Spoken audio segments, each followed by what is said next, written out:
Saludamos con nuestro segundo invitado. Le damos la bienvenida al sociólogo Agustín Burbano de Lara. ¿Cómo está, Agustín? Gracias por acompañarnos aquí en Ecuador en Directo. Bienvenido. Jaime, Carla, qué gusto estar con ustedes aquí. Un saludo a toda su audiencia y a todo Ecuador en Directo. Carlita.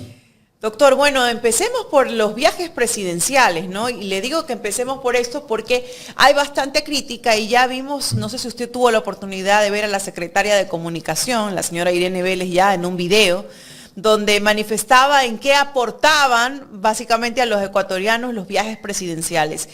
Yo creo que han empezado a tomarse muy en serio los cuestionamientos, porque a cada cuestionamiento enseguida en los últimos meses están tratando de sacar una réplica, ¿no? Sí, a mí me llamó particularmente la atención los videos que está sacando Irene Vélez en este momento, porque hay una puesta en escena muy curiosa y es la de darle argumentos y darle herramientas discursivas y darle respuestas y darle discursos al votante de Noboa, que es un votante emocionalmente convencido de votar a Noboa porque odia el correísmo, odia cualquier otra alternativa, pero se está quedando sin ideas para defender a Noboa y se está quedando sin argumentos para defender a Noboa. Y veo eso a propósito del video que sacó Irene Vélez con este tema de los viajes del presidente, y veo eso a propósito del video que sacó Irene Vélez también a propósito de la reducción del presupuesto en varias de las universidades públicas del país, que simula esa conversación por teléfono con Mario Cubi, bla, bla, bla. Entonces veo que están reaccionando de esta forma porque están dando argumentos y están tratando de construir un discurso para su votante duro, que se está quedando sin herramientas para poder defender al gobierno en la vida cotidiana. Y ese sí es un tema bastante novedoso para un gobierno que supo manejar la comunicación de buena manera. Lo que pasa es que todavía no estamos calibrando hasta qué punto el paro en un primer momento y la consulta popular en segundo momento fue un parteaguas para este país, porque la consulta popular ya fue un fuerte planteamiento nacional, democrático, popular, de que necesitamos salir de la campaña y necesitamos entrar en la gestión, necesitamos ver obras, necesitamos ver servicios públicos, necesitamos ver transformaciones, necesitamos ver mejoras, y llevamos 2 años, no vamos 1 año, no vamos 100 días, no hay excusas, ya no hay excusas, no hay lugar para los pretextos, no hay lugar al ya no es mi culpa. Entonces creo que eso es, están tratando de demostrar aceleradamente en las poquitas o nulas cosas que hacen que eso sirve de algo, y por eso creo que sacó Irene estos videos, pero sí me llama la atención, están tratando de darle discurso, están tratando de darle herramientas para defender al gobierno, al simpatizante duro. Doctor Burbano, al simpatizante duro, pero en términos generales, hay esa sensación de que la población ya no cree en los videos, en los discursos.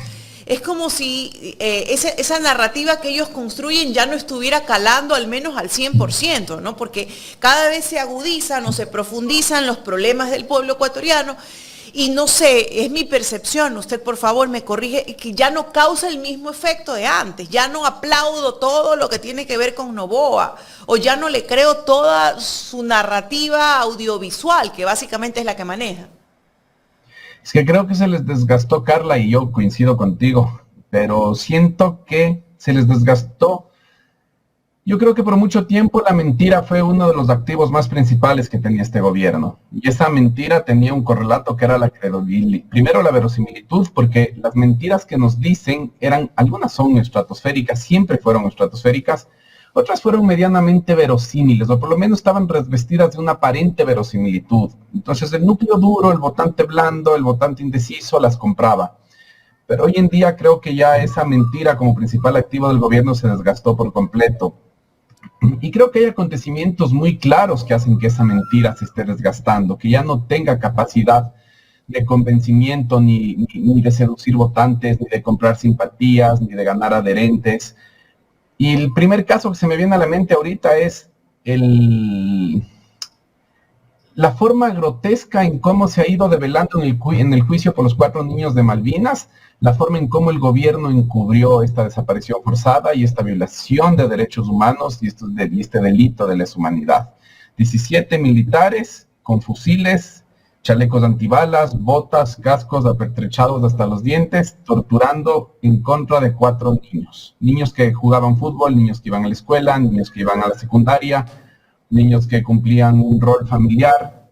Entonces, sí creo que esto es un caso, no creo que es el único, pero aquí se ha develado cómo el gobierno va mintiendo, porque ni bien sucedió lo de Malvinas, lo primero que tuvimos fue una reacción de la ministra del Interior de ese entonces, amenazando a la jueza, que se atrevió a sentenciar un habeas corpus y a sentenciar que, por favor, todas las instituciones del Estado relacionadas con el caso tenían que hacer lo necesario para que aparezcan los cuerpos.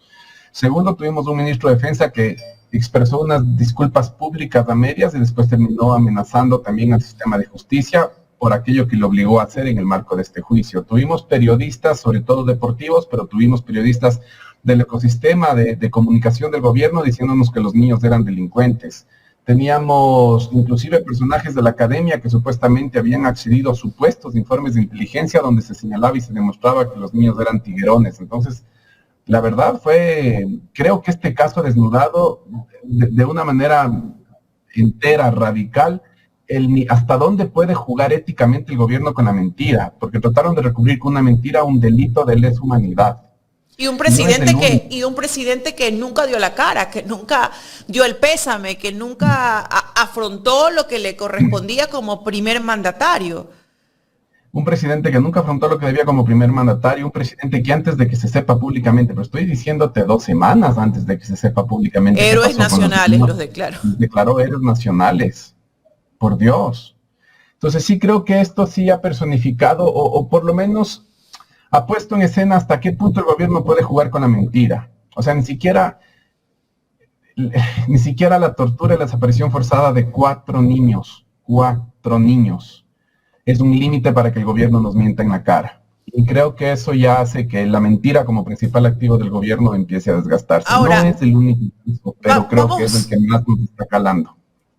Vamos a llegar al punto, doctor Burbano, en que me has mentido tanto que así sea verdad, ya no te voy a creer. O ya no te creo. Porque regularmente en una sociedad, cuando una persona miente tanto, al otro día te puede decir la verdad. Pero ha sido tan mentirosa que ya tú empiezas a cuestionar y ya no le crees. Entonces empezamos a sentir eso. ¿Y por qué le pregunto? Porque el presidente regresará después de 30, 31 días y regresará probablemente sin respuestas, ¿no? ¿Cuáles son los beneficios de su viaje? No veremos ninguno. Entonces, si en la praxis no veo y no me demuestras, me puedes decir la verdad que has hecho todos los intentos posibles para inversión extranjera, para cooperación internacional, seguridad, pero no veo nada. O sea, ni así sea verdad, ya te voy a creer y eso podría ir desgastando ya en un 2026 la imagen de un presidente donde la ciudadanía empieza a hablar sobre una revocatoria de mandato y más allá de que se dé o no se dé por la situación en que está el país con las instituciones de control, como el Consejo Nacional Electoral específicamente, pero ya empieza la ciudadanía a levantarse. Es que yo analizaría esto, Carla, porque estoy muy de acuerdo contigo, analizaría esto en 2 dimensiones. Primero, solo el presidente y segundo, el régimen, el bloque de poder dominante y todo el régimen de gobierno, social de gobierno que nos impuso desde el Trujillato. Y te digo esto porque, a ver, en el presidente esto es importante porque la credibilidad es la materia prima del trabajo en la política. La política es un ejercicio y una práctica cotidiana que tiene como principal material la palabra. Y si nos ponemos un poquito más amplios, el lenguaje. A través de la palabra se escucha, a través de la palabra se hacen promesas, a través de la palabra se escuchan demandas, se escuchan necesidades, y la palabra es lo único que tienes para tú decir a la gente, yo te estoy escuchando, yo te voy a resolver este problema, yo te voy a ayudar con este problema, yo voy a aliviar tu malestar, yo voy a aliviar tu sufrimiento, yo te voy a dar derechos, vamos a organizar colectivamente los recursos del país para que esto mejore. Cuando tú ya no tienes credibilidad, tu palabra no vale nada, y cuando tu palabra no vale nada, tú ya no puedes ser mediador de este intercambio de demanda de política pública y de oferta de política pública. Ya, ese juego ya no existe, y en esa medida, eso sí es grave para el presidente. Y es grave porque cuando la palabra del presidente ya no tenga valor por sí mismo, él va a tener que comprar la credibilidad de su palabra. Y comprar la credibilidad de su palabra significa empezar otra vez que retornemos con fuerza a la lógica de la repartición del país que inauguró Moreno en los últimos tiempos y que la fortaleció Lazo, y que es el Estado prebendario, y es decirle a Pachacuti, yo tengo tus votos, pero a cambio de tus votos yo te voy a dar tal gerencia o tal administración de tal hospital, o tal gerencia de CNT en tu provincia, o te voy a dar la dirección administrativa o la proveeduría de tal hospital en tu provincia, etcétera, ¿ya? Y cuando eso empieza a ocurrir, ya el ejercicio de gobernabilidad tiene los días contados, porque esto es lo que se llama inflación política. Con esto cayó Lucio Gutiérrez, con esto hubiera caído Lenín Moreno si no lo salvaba la pandemia, y con esto cayó Guillermo Lasso. Porque cada vez la gente de la que requieres para gobernar te dan una lealtad en una menor cantidad de tiempo y a cambio siempre te piden un precio más alto, un recurso más alto. Entonces veo que ese es el riesgo que está cayendo Daniel Noboa. ¿Y por qué te digo esto? Antes de la consulta, estar dentro del lado de Daniel Noboa te daba esta imagen o esta experiencia de que estabas dentro del lado de la popularidad, estabas dentro del lado del bloque de poder gobernante que estaba creciendo, que estaba en ampliación, que era incontestable, que era indisputable. Y después de la consulta, muchos sectores políticos, muchos poderes intermedios tuvieron un baño de realidad en el cual se dieron cuenta que esta lógica de gobierno y esta lógica de acción política de Daniel Noboa sí está teniendo costos políticos y la gente ya no se va a querer pegar a él porque por el solo hecho de pegarse van a ganar capital político o algo y ahora van a necesitar algo más para apoyar a Noboa. Perfecto, yo te apoyo, pero al apoyarte me estoy sacrificando un poco, entonces si yo me voy a sacrificar me tienes que compensar con algo, económicamente, con recursos de alguna manera, y creo que podríamos estar entrando ya en esta fase de la gobernabilidad.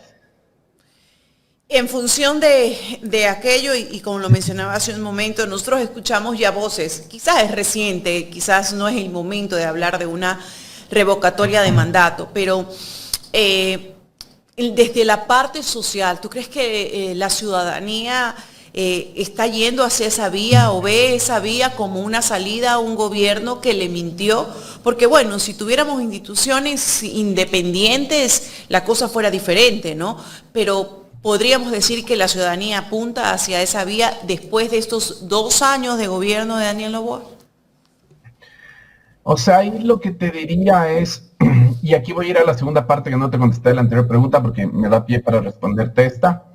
Yo creo que la ciudadanía ya no solo está cuestionando a Daniel Noboa como la persona que hizo una promesa de que iba a lograr solucionar nuestro problema de crisis eléctrica, de crisis sanitaria, de falta de empleo, de falta de inversión, de problemas, de gravísimos problemas en el sistema de educación pública, con todas las promesas que nos hizo de seguridad para Daniel Noboa. De acuerdo a su primera campaña, ahorita deberíamos ser uno de los países más seguros de Latinoamérica y somos uno de los más peligrosos, si no el más peligroso.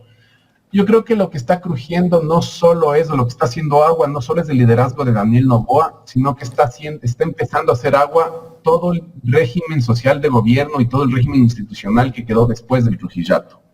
¿Ya?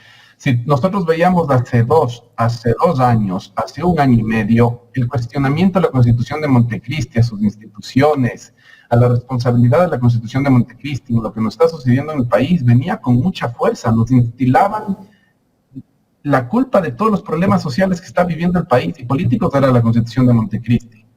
La consulta popular cierra eso y ahorita lo que está pasando es que se está invirtiendo ese juego y lo que está empezando a cuestionarse son las instituciones que devienen de la consulta popular de Julio César Trujillo, del Trujillato. Ayer tuvimos declaraciones de Felipe Rodríguez Moreno, que es uno de los abogados centrales de todo, del Trujillato, es uno de los abogados centrales de los juicios a Jorge Glass, es uno de los abogados, uno de los actores de la sociedad civil que impulsaron y con fuerza el bloque de poder dominante que en este momento está gobernando el país. Así es, con bastante conexiones con Diana Salazar, porque la ha defendido en múltiples ocasiones.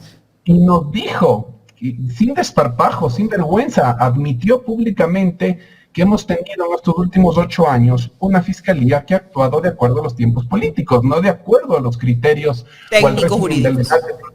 técnico-jurídico, al régimen legal de producción de una verdad y de justicia. No, ha trabajado la Fiscalía General del Estado en función de los tiempos políticos.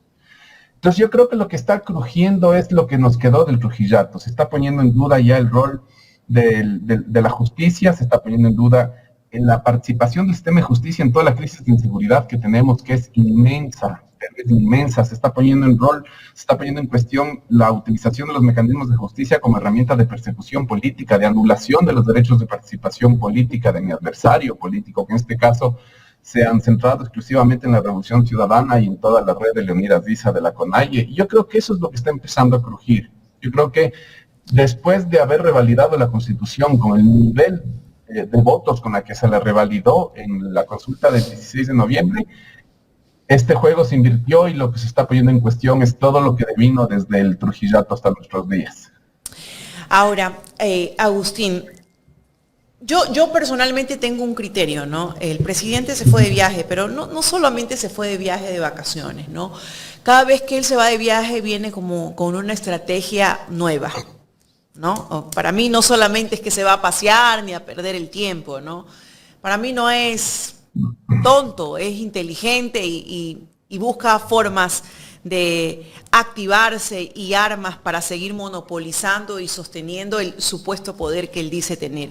El próximo año, aparte de la situación económica que vivimos, que la estamos viendo por el presupuesto 2026, por el recorte a las universidades públicas, por cómo se va a distribuir el presupuesto general del Estado en función de la salud, por ejemplo, que es un tema bastante complejo, yo siento que políticamente el presidente se prepara para unas seccionales, ¿no? ¿Por qué? Porque necesita sostener básicamente su poder político ya a nivel territorial nacional, porque se ha venido desgastando y para eso probablemente necesitará alcaldías, prefecturas y está alineando o moviendo cuadros. Políticamente eso le daría un poco de, digamos que un sostén, una sostenibilidad a este gobierno mentiroso. ¿Tú crees que el gobierno podría ya estar trabajando en una estrategia a nivel nacional para poder alcanzar estas elecciones seccionales o prefecturas y que le dé, digamos que un soporte al gobierno de él que se va a irse desgastando? Verás, yo creo que las seccionales le van a obligar al gobierno a modificar parcialmente su estrategia económica y su política económica. Y te digo por qué. Actualmente al gobierno le funciona estar enfrentado a los gobiernos seccionales, sobre todo los gobiernos autónomos descentralizados más grandes del país, porque gran parte de la política económica del gobierno pasa por tener una deuda flotante constante con los gobiernos autónomos descentralizados, no realizar los desembolsos que tiene que realizar los gobiernos autónomos descentralizados y utilizar esa plata para pagar la deuda externa. Entonces, cuando tú tienes gobiernos autónomos descentralizados opositores, te sirve hacer eso y te sirve por dos razones. Primero, porque les dejas sin recursos no pueden ejecutar obra pública y tus adversarios políticos se desgastan. Y eso es lo que ha estado haciendo el gobierno, tratar de que sus opositores de los gobiernos autónomos descentralizados se desgasten a través de ¿qué? De no tener dinero, el dinero que les corresponde por ley para poder hacer servicios y obra pública, ¿ya? Entonces la estrategia le funciona y le ha funcionado hasta ahora además, porque utiliza esos recursos para pagar la deuda externa, que, oh sorpresa, son gran parte de las élites de este país, incluyendo muchas de las que deben tener conexiones con el gobierno, las personas beneficiarias de los títulos de la deuda externa. Y hasta ahí no hay nada nuevo bajo el sol. El problema es que si el gobierno está tratando ahora de capitalizar ese supuesto desgaste que ha generado en los gobiernos autónomos descentralizados, que no se ve tanto en las encuestas, pero sí les ha frenado el crecimiento, eso es obvio, y el gobierno quiere tener gobiernos autónomos descentralizados de ADN, entonces el gobierno va a tener que cambiar la lógica y va a tener que empezar a cumplir con los compromisos con los gobiernos autónomos descentralizados, y si es que son de ADN va a tener que inyectarles recursos, ¿ya?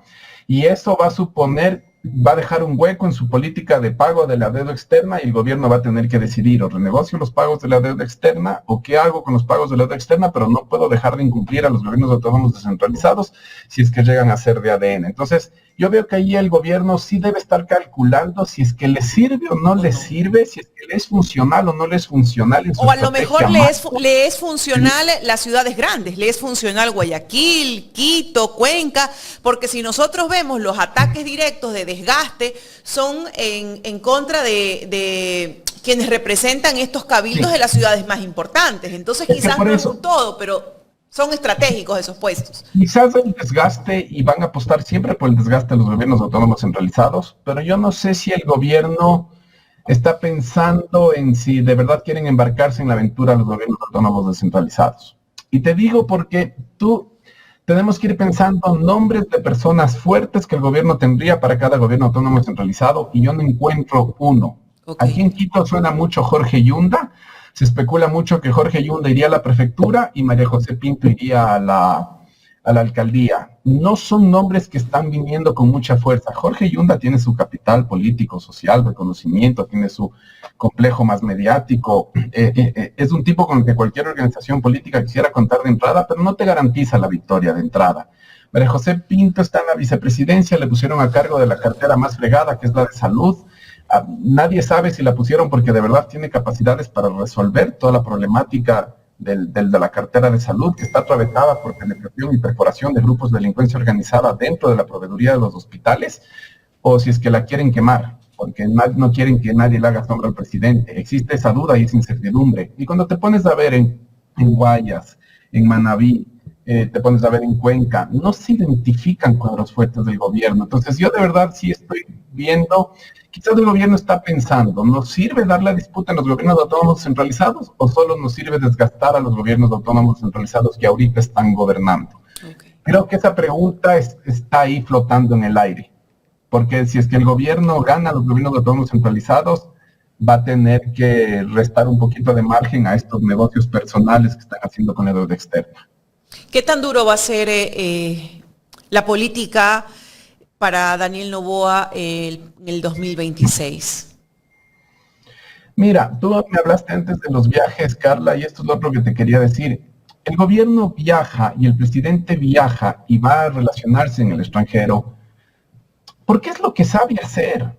Digo, cuando alguien es carpintero, sabe hacer muebles y va y trabaja con madera. Cuando alguien es cerrajero, va y trabaja con hierro. Y cuando alguien es como el presidente, un tipo que no nació en el país, que nació en Estados Unidos, que se crió en Estados Unidos, que pasó haciendo negocios financieros en el extranjero, lo que sabe hacer es contactarse con la gente del extranjero y está tratando de ver si es que hay alguna oportunidad de negocio en el extranjero que le sirva o para sus negocios personales o para tener un boom de inversión extranjera que le pueda ayudar a suplir los vacíos de falta de política pública, de servicios públicos y de capacidades institucionales estatales que él no ha sabido ni organizar, ni armar, ni fortalecer, ni construir, ni generar. Entonces yo creo que por eso él viaja mucho, viaja porque lo que sabe es viajar, viaja a ver a sus socios comerciales y a sus socios empresariales en el mundo exterior, porque es lo que sabe hacer. Porque si supiera hacer política, si tendría contactos políticos acá, si tendría operadores políticos, encararía la crisis política que está en este momento experimentando desde la consulta popular de otra manera. Y lo que él sabe es viajar y hablar y hacer negocios con su gente de afuera y está tratando de ver si puede redirigir eso de alguna forma en favor de su proyecto político acá. Creo que eso es lo que pasa. Creo que la explicación es más sencilla. Está viajando porque es lo que sabe hacer y es lo que puede hacer. Pero él dijo, gobernabilidad, ¿no? La semana pasada dijo el presidente desde España que él hace un sacrificio por su país y que él podría estar mejor con su familia y no salir de viaje, pero que él logra muchas cosas para el país. Entre esas cosas, muchas donaciones, becas y algunas otras cosas que nombró el presidente de la República. O sea, cuando él habla de donaciones, estamos viendo a un presidente que va a buscar, como quien dice, algo que le regalen para el Ecuador. Ese es el trabajo de un presidente. No, Jaime, de ninguna manera. Y creo que hay que pensar, aquí vuelvo a lo mismo, pero hay que decirle a la gente, ¿y a ti en qué te ha beneficiado un viaje del presidente? O sea, en lo material, en lo concreto, ¿en qué te benefició un viaje del presidente? ¿Acaso vino alguna empresa multinacional a dar 5,000 empleos de calidad en alguna ciudad del Ecuador y a empezar a exportar algún producto? O sea, sí hay que preguntarle a la gente, ¿y a ti en qué te ha beneficiado? O sea, dime en lo concreto, el presidente se fue a Emiratos Árabes Unidos, ¿a ti en qué te benefició eso? ¿Por qué te benefició eso? Y hay que empezar a llevarle a la gente de la reflexión esa abstracta a lo concreto. ¿Sabes a mí qué me pasa cuando converso con gente que todavía es novoísta? Que tienen una predisposición automática, emocional, a defender cualquier cosa de Noboa con el pasado y eso se les está acabando. Uno, por ejemplo, les dice, hey, el otro día, por una cuestión de trabajo, entré a tal ministerio, me dio mucha pena, las capacidades de ese ministerio bastante disminuidas. Esto lo digo porque me pasó en la vida real. No tenían ni siquiera sillas para la reunión, me hicieron sentar al frente de un escritorio en un sofá. No vi que tenían capacidades de gobernanza, no vi que tenían conocimiento de la materia, no tenían proveeduría de oficina suficiente, ni siquiera, no entiendo cómo ese ministerio está funcionando. me da pena cómo están las cosas, y lo primero que me responden es, pero eso ya debe haber estado desde hace antes.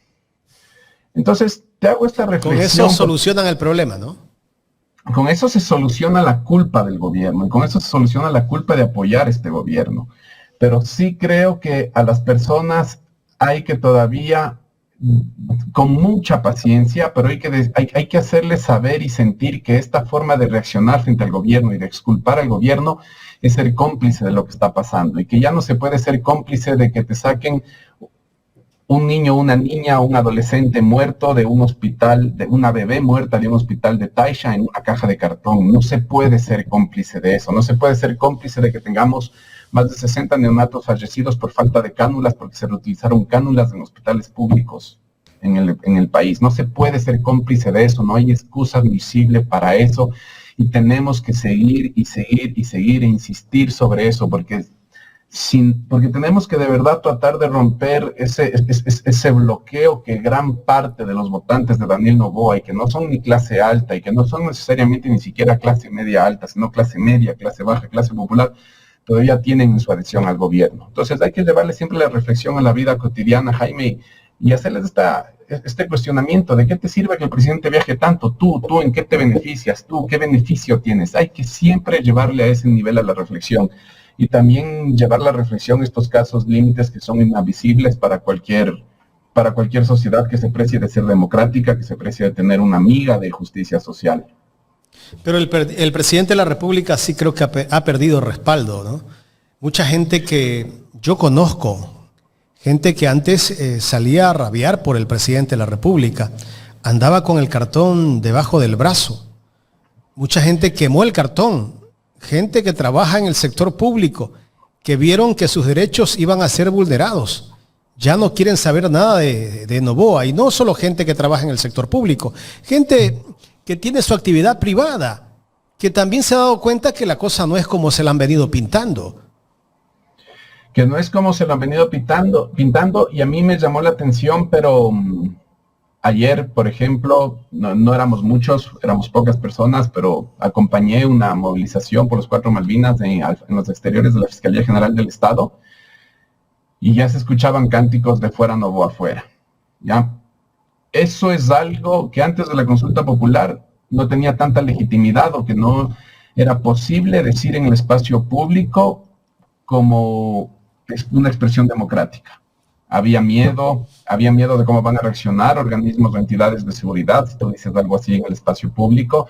Si veo que la consulta popular rompió algo, es como que se rompió una represa de muchos sentidos ahí contenidos de malestar en contra del gobierno, que estaban de alguna forma reprimidos, contenidos por toda la estrategia de comunicación del gobierno y de todo su ecosistema comunicacional.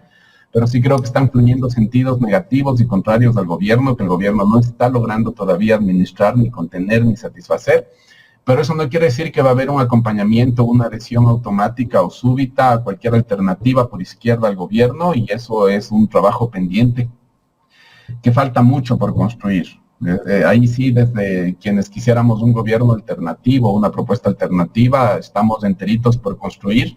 Tenemos una gran capacidad de resistencia en la sociedad, en el campo nacional o plurinacional democrático popular. Tenemos una gran capacidad de resistencia, creo que el paro lo demostró, creo que la consulta popular lo demostró, pero esas fuerzas no están todavía suficientemente maduras para constituir una alternativa política. Eso también lo estoy viendo claramente, y eso pasa en todo el bloque, en todas las fuerzas y organizaciones sociales que quisiéramos algo alternativo, adentro del RC, afuera del RC, adentro de la CONAI, afuera de la CONAI, en sus organizaciones satélites, en todo lado.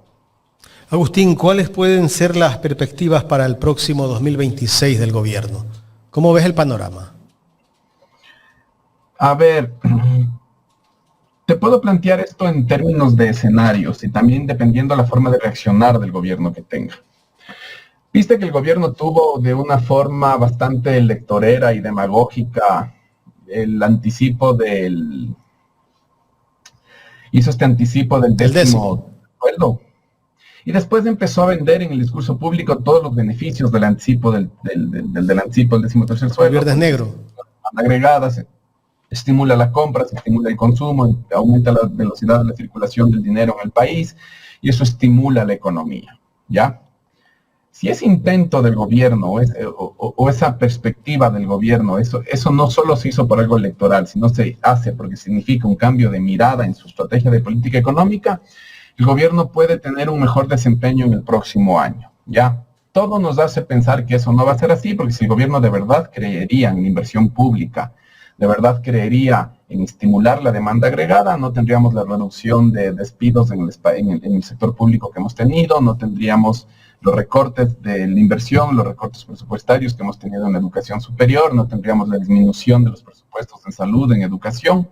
Entonces creo que eso ya le va a asignar al gobierno, si el gobierno no cambia su estrategia política económica, se le viene un 2026 muy difícil, porque sin recursos, solo con comunicación y operación política y psicológica, se te va a hacer muy difícil administrar el descontento. Lo segundo que veo que se le puede venir al gobierno en el próximo año, ya en términos de escenarios, es que yo creo que el gobierno ya debe estar calibrando que no es, si es lo que decía antes en la entrevista, no te da ningún beneficio apoyar al gobierno por apoyar, no te estás subiendo en ningún proyecto político que está en crecimiento, no te estás subiendo ningún proyecto político que te da, solo por el hecho de pertenecer a él, algo de visibilidad, algo de reconocimiento, que te dé capital político, no te lo está dando.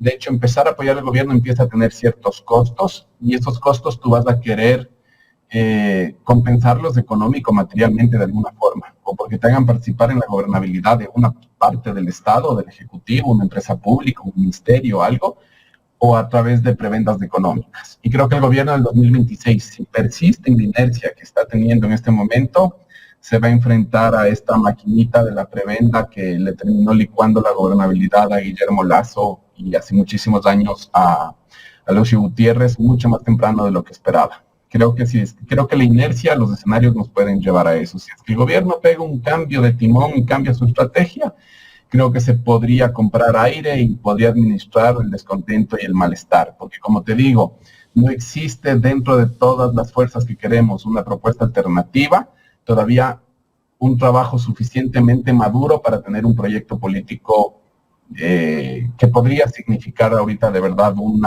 tener capacidades competitivas y significar una alternativa de verdad real. Hay mucha capacidad de resistencia, pero todavía no tenemos la madurez suficiente para proponer algo nuevo. Ahora, el presidente de la República casi la mayor parte de su discurso lo centra en la seguridad, que se esfuerzan por dar seguridad al país, que en realidad es la seguridad, creo que es lo que anda peor en el Ecuador. Tanto así que el 2025 va a terminar como uno de los años más inseguros en la historia de la República del país, ¿no? Del Ecuador.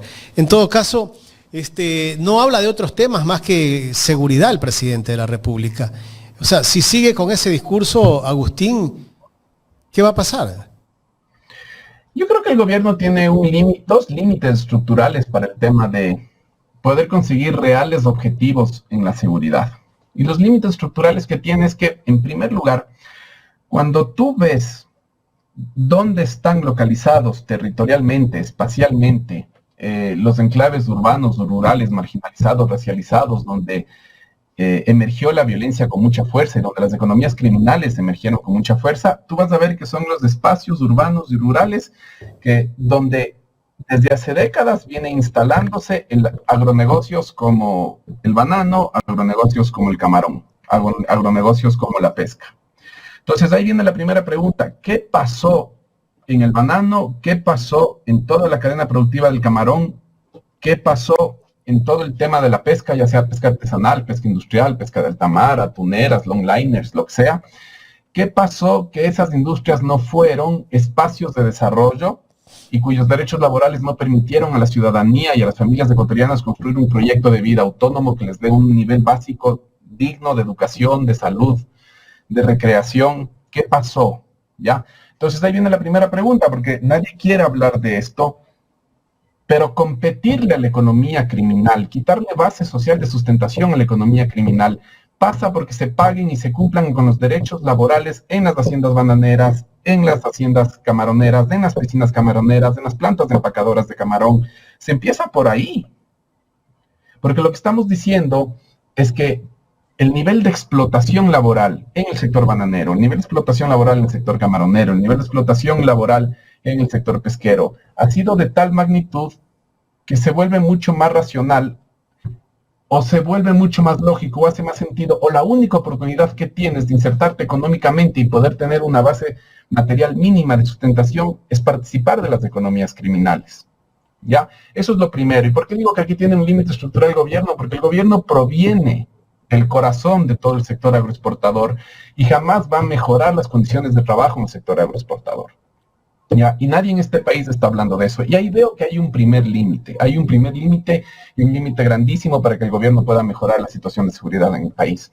El segundo límite grande estructural que veo para que el gobierno pueda mejorar la situación de seguridad en este país ya nos ocurrió con el 15% de IVA. Nos subieron 3 puntos porcentuales de IVA. Por 2 años consecutivos tuvimos una recaudación adicional de 1.300 millones de dólares en el 2024, casi 1.700, entre 1.600 y 1.700 millones de dólares adicionales en el 2025.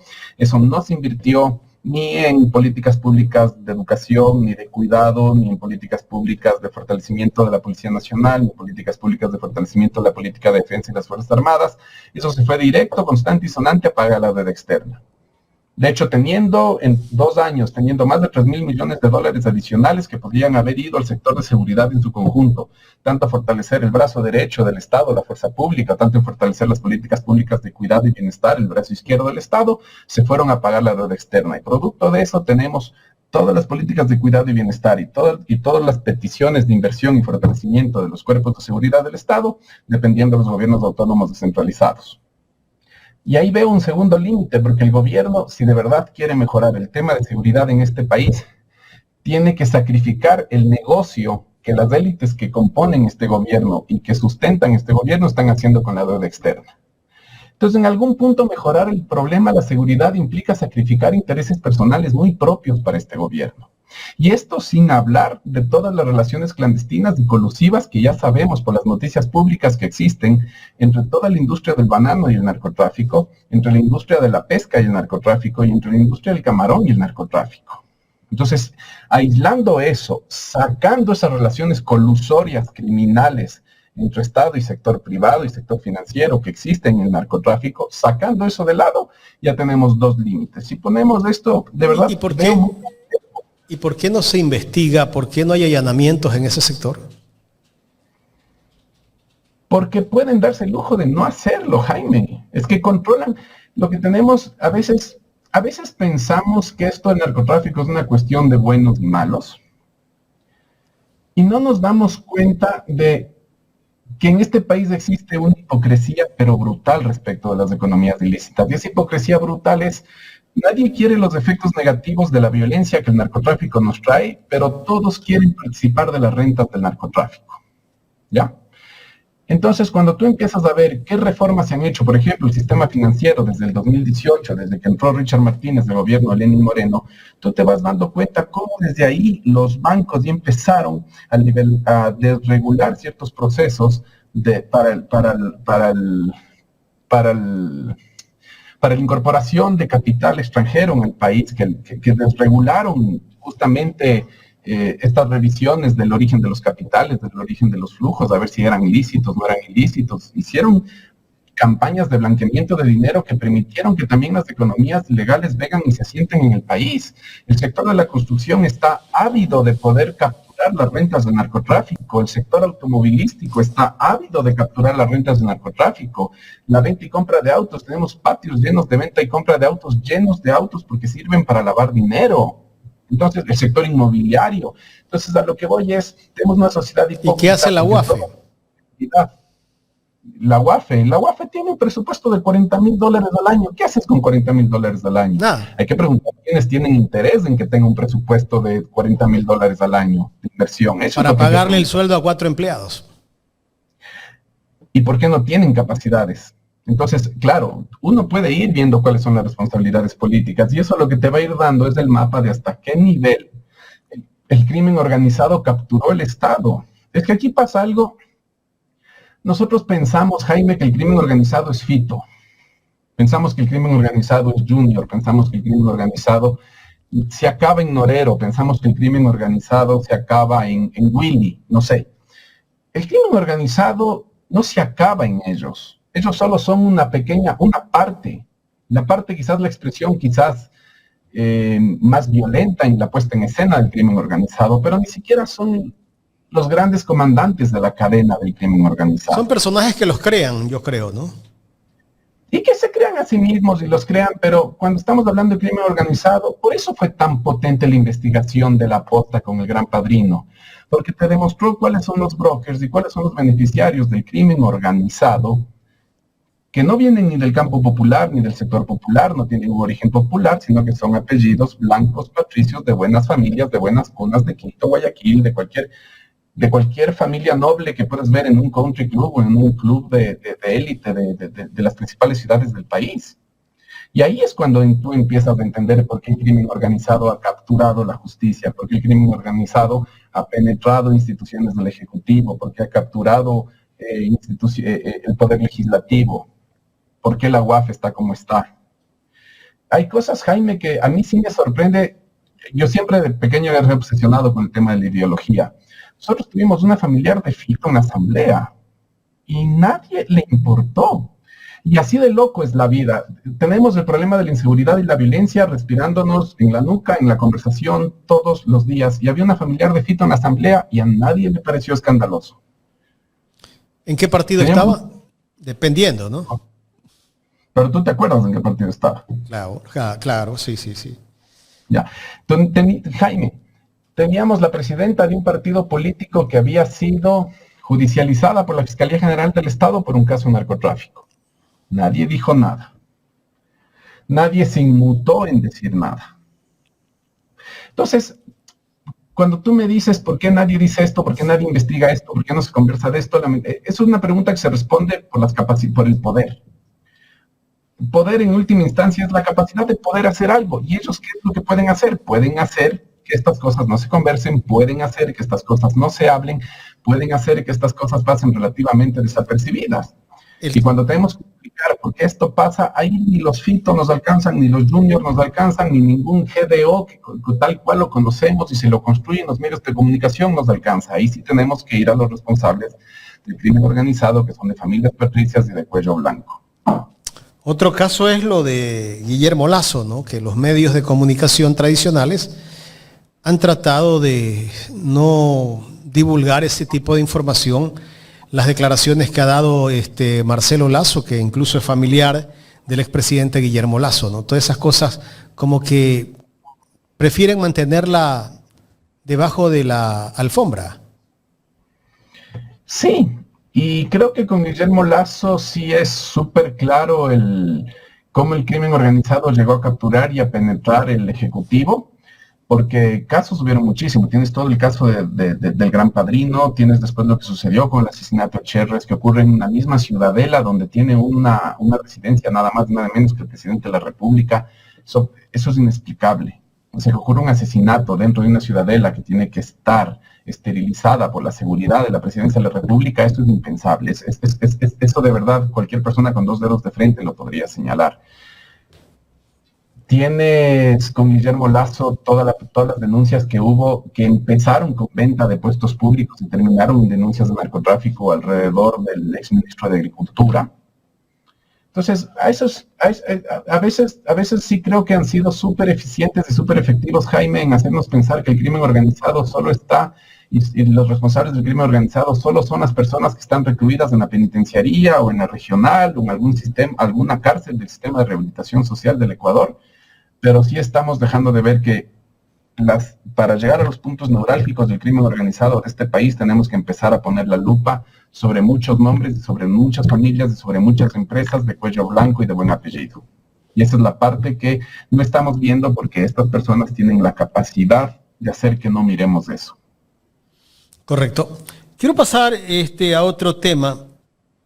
Agustín, no sé si tengas tiempo, si tienes tiempo. Bueno. Al tema político, lo que ha pasado en estos últimos días, la renuncia de Marcela Aguiñaga, ¿qué lectura le das tú a esa renuncia, Agustín?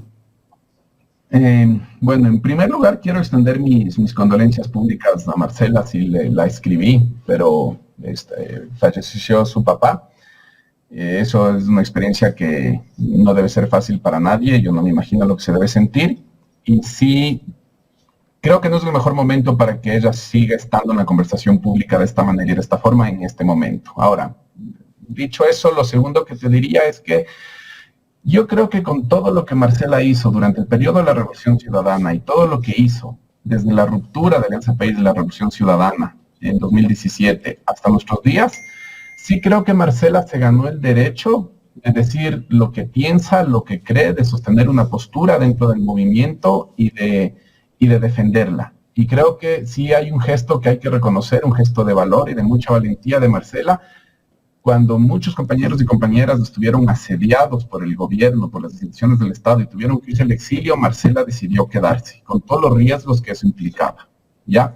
Y te planteo esto porque sí creo que ella se ha ganado el derecho a decir la Revolución Ciudadana también es obra mía, y también soy parte de ella, y así como yo soy parte de la Revolución Ciudadana también tiene una amiguita de mí, ¿ya? Eso no quiere decir que automáticamente la postura de Marcela en estos últimos meses tenga que ser la postura correcta o que no esté equivocada. Más que decir esté equivocada o no esté equivocada, alguien puede compartirla o no compartirla. ¿Ya? Yo en lo personal no comparto la postura o la estrategia de gobernabilidad que ha adoptado Marcela, pero no creo que esto legitima o admite que exista toda la expresión de violencia política que desde ciertos lugares de la RC y satélites de la RC han dirigido y han empezado a practicar contra ella, ¿ya? Entonces creo que es legítimo criticar su estrategia de gobernabilidad, creo que es legítimo. Lo que sí me apena es que no existan los canales para hacer ese ejercicio de una forma institucional y partidaria y que se lo tenga que hacer de manera pública. Y eso sí no es responsabilidad de Marcela, ¿ya? Sí me parece que Marcela se equivoca cuando saca esos videos y produce ese relacionamiento con Lourdes Tibán. Sí, ¿por qué? Porque Lourdes Tibán es parte de una fracción del movimiento indígena del Ecuador, que no solo que, porque uno puede ser correísta, anticorreísta, uno le puede ir más, le puede ir menos, la Revolución Ciudadana, eso es legítimo. Pero en un momento de asedio, de persecución política contra tu propio partido político, confraternizar, contemporaneizar con alguien que sí le pone energías a destruir tu organización política, sí creo que es algo complejo y cuestionable. Eso es imperdonable, parece, ¿no? Marcela, además, fíjate algo, hablamos de Marcela y no hablamos de Aquiles, y Aquiles también se juntó con Lourdes Tibán. Pero bueno, lo de Aquiles yo puedo entenderlo de otra manera, ¿no? Primero Aquiles tiene su movimiento, tiene una alianza con RC, y desde mi punto de vista, no sé si estoy equivocado, parece que Marcela lleva a Lulú Tibán al municipio de Guayaquil. E incluso si tú analizas bien ese video, yo lo noto a Aquiles incómodo, pero bueno, tuvo que actuar en ese momento, ¿no? Yo desde ese punto de vista lo he analizado, ¿no? Yo sí puedo ver que convenientemente puede haber una selección de me voy a pelear con Marcela y me voy a hacer el loco frente a Aquiles. Yo puedo ver socialmente cómo pasa eso, porque Aquiles ha tenido un proceso de acumulación política más fuerte en Guayaquil, ¿ya? Y la presencia de Reto, de Aquiles, Reto está funcionando como funcionaba antes de Avanza, 2012, 2013, 2014. Te funciona porque cuando el tema y la agenda lo merita, eres RC. Cuando el tema y la agenda te ponen un impasse o te ponen un punto de vista, un contrapunto distinto, ya no eres RC, eres Reto. Y eso te funciona en el discurso. Y lo segundo que puedo, entonces, tener ese juego entre RC y Reto te da una relativa autonomía que el resto de personas dentro del RC no tienen, ¿ya? Y no digo que esté mal, digo, es una estrategia política, es en principio una estrategia política inteligente y funciona de esa manera. Lo otro que te diría es que Reto sirve porque siempre en una organización tan grande como la Revolución Ciudadana hay muertos y heridos producto de las internas. Siempre hay disputas internas por puestos, hay disputas internas por candidaturas, hay disputas internas por cargos, hay disputas internas por quién está más cerca de Rafael, y eso genera muertos y heridos. Entonces, cuando esos muertos y heridos están tendidos sobre la vereda, va una ambulancia con el logo de Reto y los va recogiendo uno por uno. Y en más de una oportunidad, ese muerto y herido tenía más capacidades que la persona que sí fue seleccionada. Entonces sí le veo que Reto le va a servir esta estrategia mucho en las seccionales, tal cual le funcionó en Avanza en 2014. Eso es lo que veo que está sucediendo con Reto, pero sí creo que hay una responsabilidad ya colectiva, un poquito más de responsabilidad de esto tienen las autoridades del partido. Hay que generar los espacios para poder tener estas deliberaciones a puerta cerrada, en espacios seguros, donde nos podamos decir las cosas con confianza. y donde esto no tenga efectos en la vida pública, donde esto no tenga efectos para el partido en la vida pública. Pero ya había... Es que ha puesto Luisa y que después secundó Rafael, porque la primera en poner los límites fue Luisa y luego lo secundó Rafael. Rafael trató de tener una postura que al principio trató de intervenir en el conflicto de una forma resolutiva, después tomó partido por Luisa. Creo que los límites que puso Luisa son correctos. Yo comparto los límites que Luisa ha puesto. Y también puedo ver cómo muchas críticas se han concentrado y se han afilado en contra de Luisa de manera injusta. Y también puedo ver cómo el discurso de varias personas cambió antes y después de la consulta popular, lo cual me alegro, lo cual me alegro de verdad. Pero sí creo que no es que todo lo que ha pasado ahorita en la Revolución Ciudadana es culpa solamente de Marcela, o culpa solamente de Luisa, o culpa solamente de una persona. Sí creo que hay ciertas formas injustas y selectivas en cómo estamos viendo el conflicto. Creo que hay responsabilidades colectivas, hay responsabilidades individuales y particulares. Y creo que sí hay que hacer un esfuerzo colectivo por construir los espacios donde podamos resolver esto internamente. ¿Tú no crees que estuvo mal esos ataques que le hizo Marcela a Luisa González?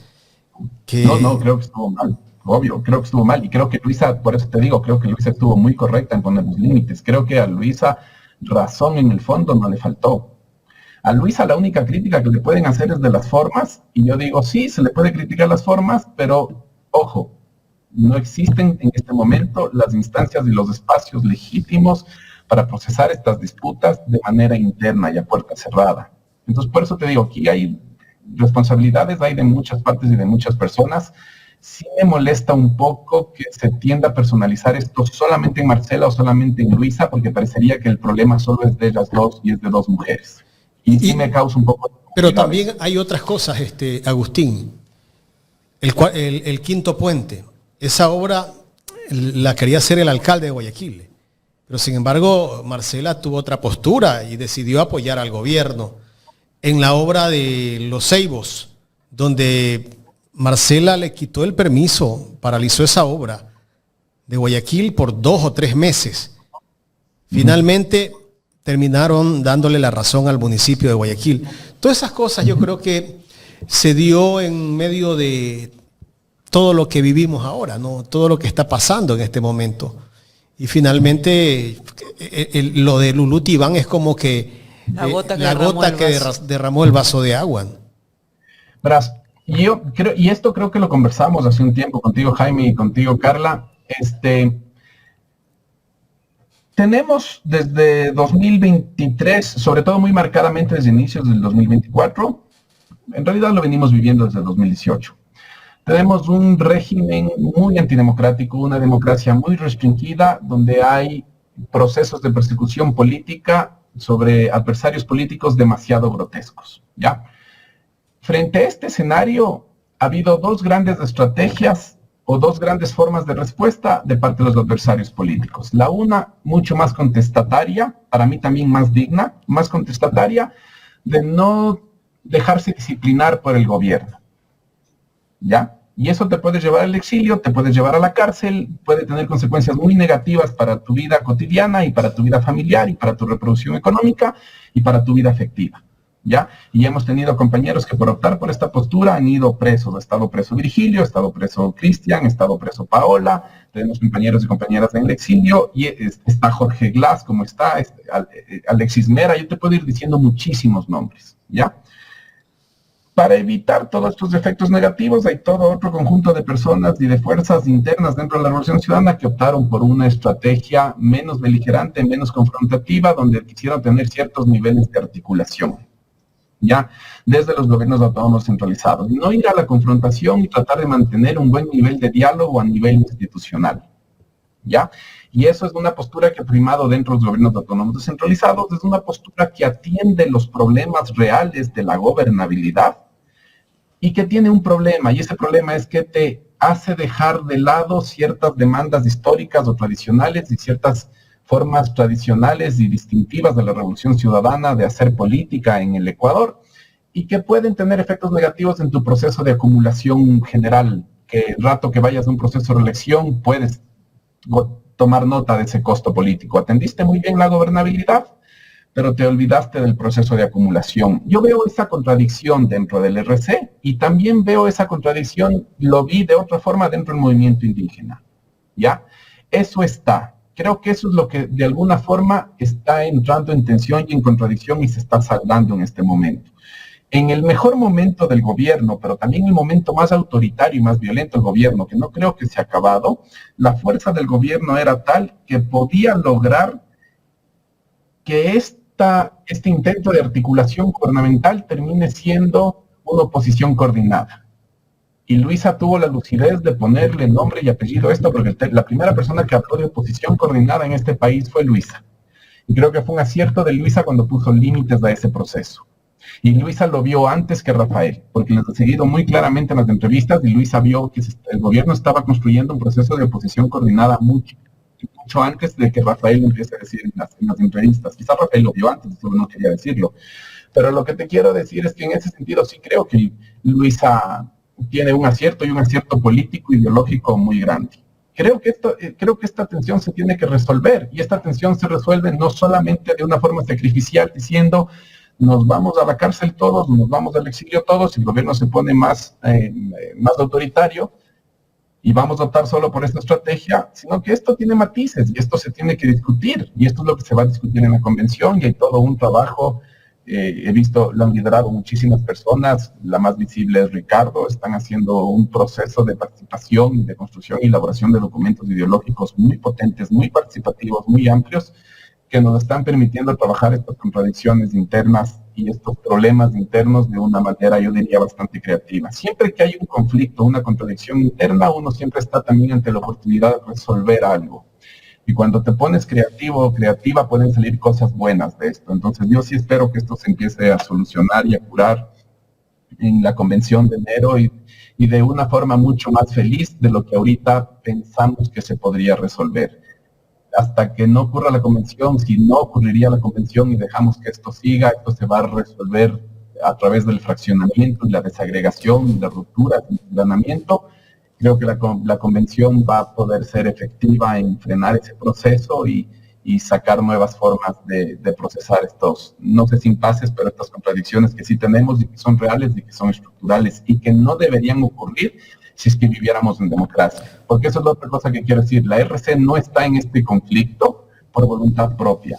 La RC está en este conflicto porque no vivimos en un país democrático, tenemos una democracia súper restringida y lo que ha puesto esta tensión en el seno del partido es que existen formas distintas de reaccionar frente a este asedio y este intento constante de restricción de los derechos políticos, y que es real, porque todos nuestros alcaldes o alcaldesas o prefectos o prefectas han estado también asediados por el Tribunal Contencioso Electoral, han estado asediados por el Corte Nacional, por el Consejo Nacional Electoral, por Contraloría General del Estado. Entonces, con esto también te quiero decir, hay racionalidad y hay formas de entender y explicar ambas posturas. Agustín, ¿y tú crees que Marcela se vaya con ADN o tendrá su propio movimiento político? Porque ella habla de una reelección. No sé, no sé, Jaime, habría que preguntarle eso a Marcela. Yo creo que Marcela se va del RC o se despide del RC en este momento de una forma muy inteligente, muy cariñosa, muy afectuosa, dando más cariño y afecto en sus comunicados públicos de lo que está recibiendo. Y eso es para dejar una puerta abierta o para una alianza o para regresar o para volver a reengancharse en el futuro. No es la forma en cómo se va deja una puerta abierta para cualquier relacionamiento posterior y eso lo está haciendo de manera muy inteligente. Habría que preguntarle... ¿Ella tiene su propio capital político? A ver, yo aquí creo que hay una diferencia, ya vas poniendo nombre por nombre. Cuando uno hace análisis electoral ya frío, uno hace sociología electoral, es mucho más probable que Marcela ganó por los votos que le arrastró Aquiles que por sí misma. Y eso se explica por los votos que le arrastró. Sí, Aquiles es el que arrastra los votos que le dan a Marcela la victoria en la prefectura. Y eso es la fotografía de la última elección seccional. ¿Ya? Ahora, creo que sobre eso, Marcela sí ha hecho una prefectura que ha construido muchas capacidades de gestión, que ha resuelto muchos problemas de forma muy creativa, y creo que eso sí le ha permitido en el ejercicio de gobernabilidad construir capital propio. Yo creo que la Marcela de las elecciones no es para nada la Marcela de hoy en día. Lo que pasa es que Marcela sí o sí va a necesitar de gran parte del electorado de la Revolución Ciudadana para poder ganar.